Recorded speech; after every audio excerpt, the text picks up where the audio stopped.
आजकल जो मार्केटिंग का जो चैलेंज है, उस चैलेंज के अंदर किस तरह से छात्र अपॉर्चुनिटी निकाले सर? इसमें ऐसा है कि चैलेंजेस से ही अपॉर्चुनिटी निकलता है।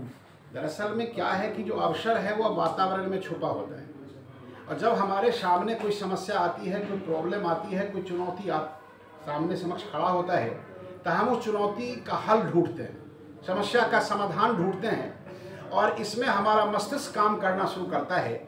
और निश्चित रूप से यह नेचुरल ट्रूथ है कि प्रॉब्लम के साथ साथ सॉल्यूशन भी नेचर में रहता है, सिर्फ उसे खोजने की आवश्यकता होती है, उसे स्कैन करने की आवश्यकता होती है, उसको जानने की आवश्यकता होती है, उसको परीक्षण करने की आवश्यकता होती है।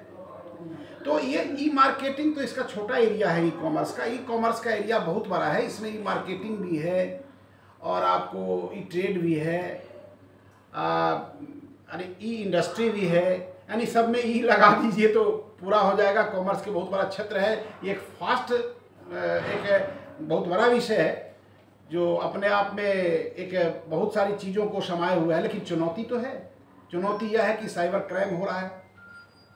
हम ही ट्रांजैक्शन करने के लिए हमारे गांव घर के जो लोग हैं उनको अभी भी कंप्यूटर का ज्ञान नहीं है, मोबाइल चलाना नहीं जानता है।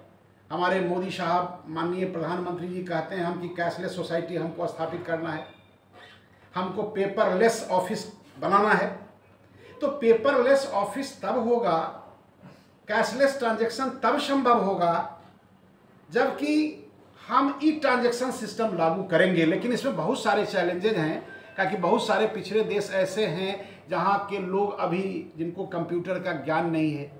तो ऐसी परिस्थिति में दूसरा है साइबर क्राइम हो रहा है, फिर डिजिटल सिग्नल, यानी सोशल चैलेंजेज है, लीगल चैलेंजेज है, बहुत सारे चैलेंजेज हैं जिस पर हमारे शोधार्थी अपना अपना लेख जमा करेंगे, जो शोध लेख होगा, और उससे ज्ञान के क्षेत्र में विकास होगा। Thank you sir. Thank you very much. खाना खा के जाइए।